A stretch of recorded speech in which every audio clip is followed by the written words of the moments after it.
On this episode of Lifeguard, the weather in San Diego is heating up and crowds are flocking to the beach. We got a lot of people on the beach today. It's a very sunny day. We're busier than normal.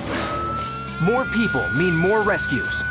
Starting at Winden, where lifeguards rush to medevac an injured surfer. If they had moved their neck even a quarter of an inch either direction, then they could have been paralyzed.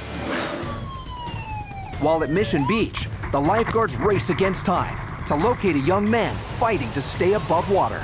There was a very severe glare, and if we can't see the victim, then we can't rescue him. And when the day comes to a close, a swimmer is reported missing. We call it the golden hour for someone to have a chance to be revived. But they're racing against both time and the sunset. We have a general direction, but we have no real knowledge of whether he went to some direction unknown to us. So the area was expansive. Then, a deep water rescue that lifeguards won't soon forget.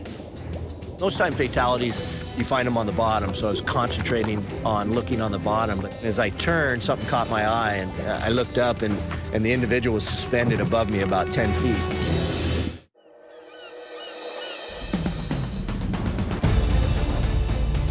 The lifeguards of Southern California protect over 400 miles of coastline.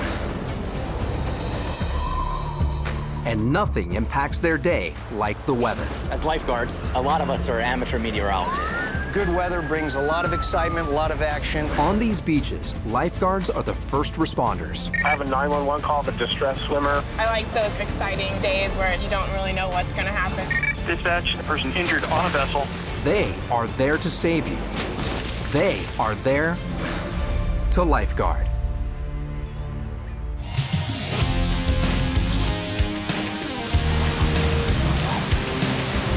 In a typical Southern California summer, sunshine is never in short supply, and the rays beating down on San Diego today have temperatures going up, way up. This is something Lifeguard Sergeant Ed Harris has been keeping an eye on. We got a lot of people on the beach today. It's a very sunny day. It's very hot inland. It's 100 degrees. It feels like it's probably 80 plus on the coast. And it's a weekend and it's swell. So all those combined for weather mean that we're busier than normal. The waves at Winden Beach are packed. However, all the lifeguards here know that when the waves are crowded, danger is just around the corner. Winden to 3 Sam. We have a surfer accident. 2 parties collided in the water. One was injured. He's out of the water. Possible head and neck injuries. We will be taking C-spine precautions. Lifeguards do a lot of C-spine. We do, at every beach, we do several every summer. And it's something we train for hard, both in the water and outside the water, just because of the consequences for not doing it right are really catastrophic. Sergeant Harris begins to make his way to Winden, one of many areas under the command of the San Diego lifeguard veteran. You know, I grew up in Orange County, going to the beach, 25 cents a day on the Orange County transit bus, you know, with my brothers and my brother, and you know, spent a lot of time in aquatics, in the pool and stuff like that. I was 18 years old, I joined the Marines. And while I was in the Marines, I taught water survival. I was a scuba instructor and a water survival instructor. In order to be comfortable doing the job that we do, you pretty much have to have grown up in the water, preferably a lot of time in the ocean. And it's a mindset that allows you to remain calm and allow you to just relax and deal with it, because panic kills more people in the water than anything else. And so they really drill into you, don't panic. At Winden, the lifeguards now have the injured surfer's neck immobilized with a C-collar. You remember what happened? The guy was going left and just kept on going right into me, ran me over. When I arrived on this call, they had a C-collar on him, and they were making a decision on how they were going to get him on the backboard. It's typical for us to go ahead with full immobilization. It's not uncommon that we get word back from the hospital that they had a severe fracture, and if they had moved their neck even a quarter of an inch either direction, then they could have been paralyzed. Beautiful, gentlemen. All right, we're gonna slide them up a little bit. 1, 2, 3. We're not doctors, we don't put them back together, but we stop any more damage from happening, we stabilize them, we package them, and we get them to the people that know what they're doing.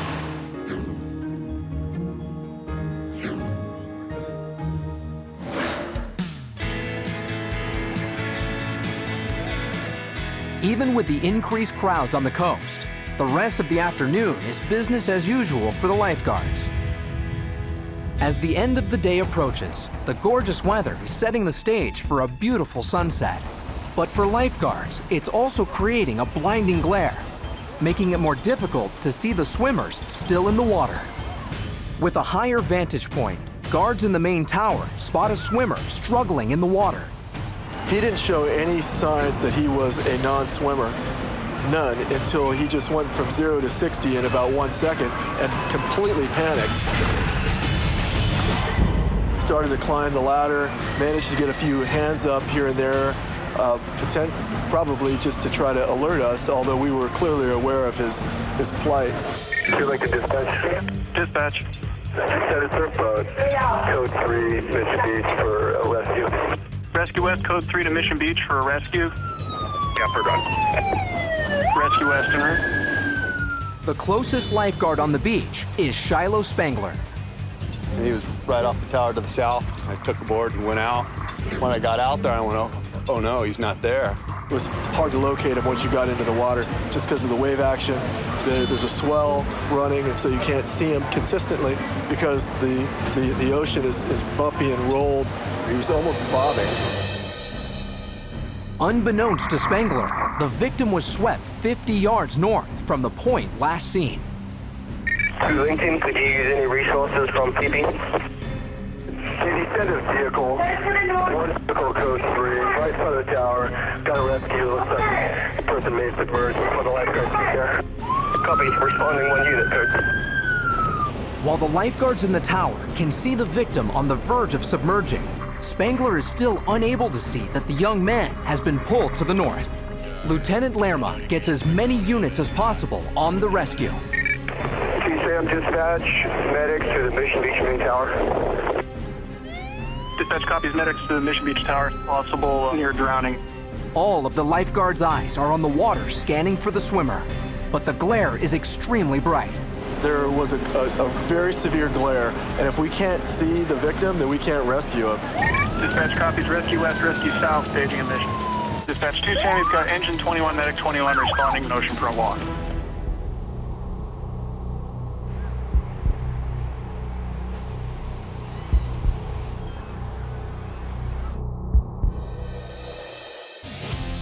Your guards are on scene, they have the victim.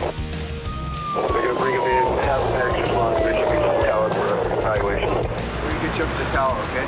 Just go ahead, just put him right in this truck, just take him up to the tower. All right, go ahead, get to the other side. Okay? Was anybody else out there with you? No. This was as close as it gets because he was in a state of distress. He was drowning for a good minute.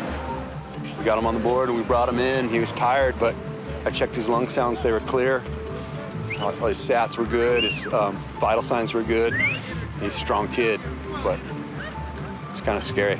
That was a very close call. That's about as close as you can get without drowning. It's amazing. Clearly, if he didn't have a real keen survival instinct, then he'd be underwater right now. And that's the scary thing for all of us. TSAM dispatch, our patient is going to be transported to Scripps, La Jolla. Medic 21 to Scripps, La Jolla. With the swimmer safely on his way to the hospital, the lifeguards prepare to close the beach for the day when they receive another startling call. All units, we've received a 911 call of a missing swimmer off Crown Point.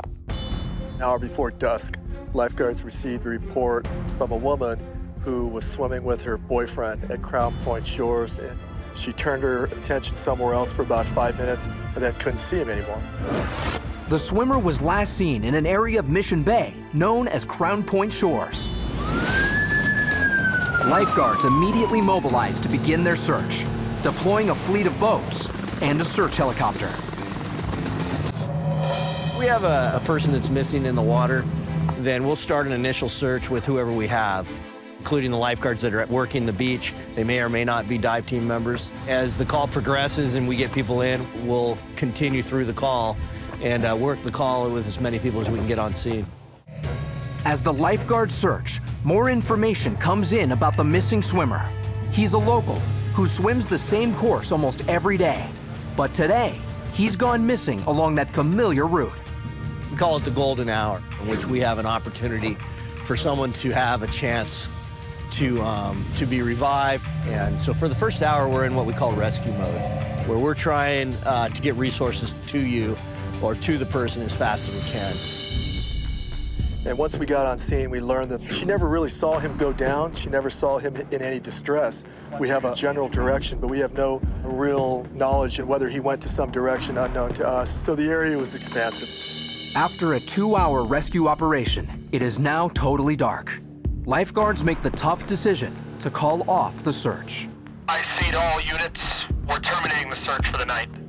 Dive team will assemble in the morning.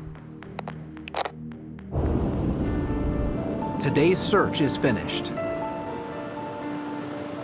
But for the lifeguards, their job is far from over.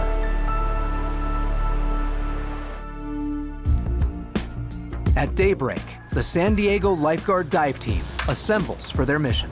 From everything we heard from the RP, this is where he goes. There's no reason to go elsewhere. At that time, they did run a helicopter search of the area, and the boats searched the area also.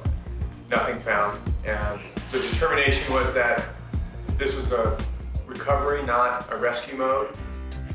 Dive team is a group of individuals composed primarily of the lifeguards. We've also got the medical examiner's office, several people from the police department, and we all come together whenever we have something involving the water that requires a response, whether it's investigation, whether it's a recovery or a rescue. What we have strived to do is just have a team that can handle anything that happens at all. We've got underwater scooters that we use.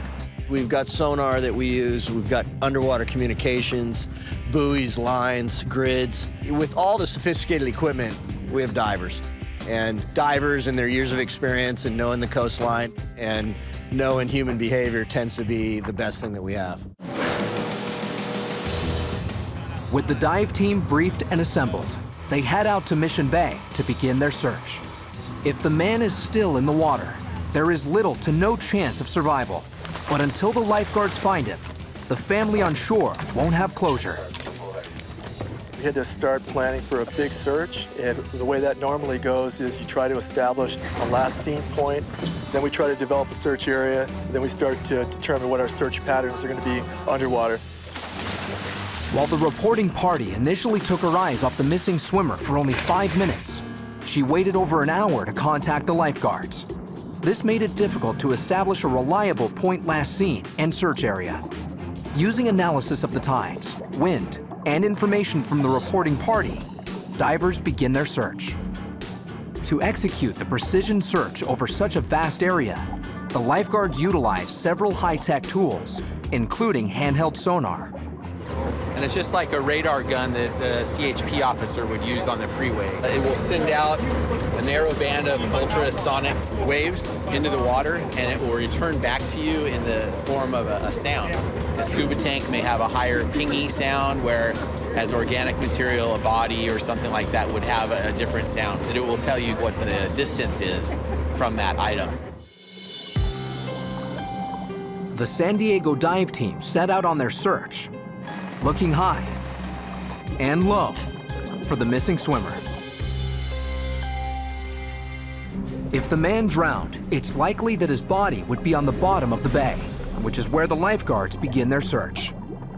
Lieutenant Nick Lerma is the incident commander for the mission.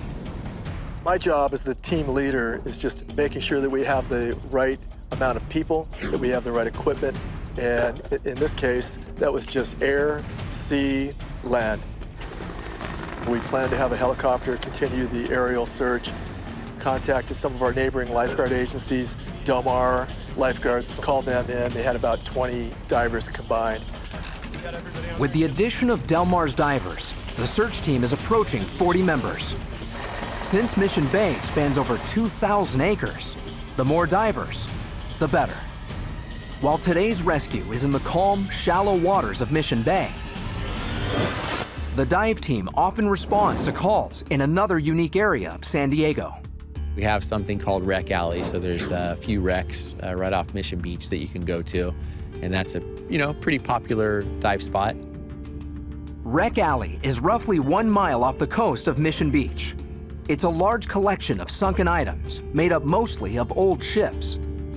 With much of this debris scattered more than 100 feet below the surface, this is an area only for advanced divers. And the lifeguards know that one ship attracts more divers than any other in Wreck Alley.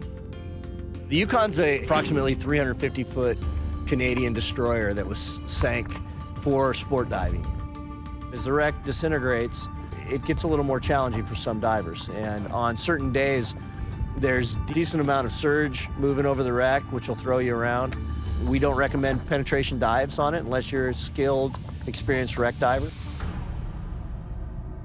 At the heart of the Yukon is an extremely dangerous area known as the boiler room. In 2005, Sergeant Harris ventured into the boiler room to find a missing diver. The boiler room had been sealed, and we were under the impression that it was still sealed until we found an opening to it. It's kind of a tricky area simply because the ship sits on its side. If you can imagine walking down your hallway at home, but you're walking on the walls, everything's off kilter. You're a little disoriented at times. It's 100 feet deep, and then you've got to drop through an open elevator-type shaft. It's just an open shaft. And then you're in an area of a hallway, and so it's about another 40 feet down the hall. Chris Ingalls and I stopped at the entryway, and I had him hold his light into the hole and then feed me line off a rec reel. When they sank that ship, they put all the debris that could be a problem for divers into that one room. We had catwalks and wires and cables and pipes. It all became piled by the entrance. I went in to the boiler room. I had to go through what we call the debris field. It was about a 15-foot area where I was able to kind of just tuck my hoses in, crawl through that area. Once I got through there, the room opens up into a kind of a 3-floor huge room with big boilers. The problem with closed-off areas like that, every ledge, every screw, every hole has a certain amount of dust on it, or silt, as we call it underwater. It's quite easy if you move rapidly to silt out a compartment where you can't see your hand, even if you're holding it to your mask. Most time fatalities, you find them on the bottom, so I was concentrating on looking on the bottom, but there was an area about 40 feet across the room that I couldn't see. Once I got to that final place where I couldn't see, I thought he would be there for sure as the last place, on the ship that I hadn't looked. And as I came around the corner, I looked down and he wasn't there. And so at that point, I'm like, okay, it's time to get out of here. And so I'm making my way back, and as I turned, something caught my eye, and I looked up, and the individual was suspended above me about 10 feet. And he'd gotten silted out and caught into some pipes and some rigging that was there. It took another 3 dives to come up with a plan and to extricate him a little bit at a time. So I went back 3 times over the next couple days to move him a little bit at a time without silting out the compartment. Yeah, that'll likely be the most challenging rescue that I'll have. It was definitely above and beyond what we normally have. We identified that before the ship was sank. That was why we didn't want divers in there. That's why we had it closed off. And unfortunately, some people decided to make access. Back in Mission Bay, the recovery effort is still in full swing. Divers from San Diego and Del Mar are combing the sea floor. Meanwhile, helicopters search from above. Then, word comes in of a possible discovery. Dispatch to 2 Lincoln. 2 Lincoln. We have a 911 call of a possible body sighting. After hours of searching, the lifeguards get new information. A body has been sighted 1 mile south off an area known as Ski Beach. It looks like from the call from last night that the individual has been discovered here off of Ski Beach. Just stand by until we get confirmation. So right now we have Rescue 3 on scene with the body that's been discovered. A local fisherman was on his way out of the bay when he came across the missing swimmer floating, lifeless, on the surface.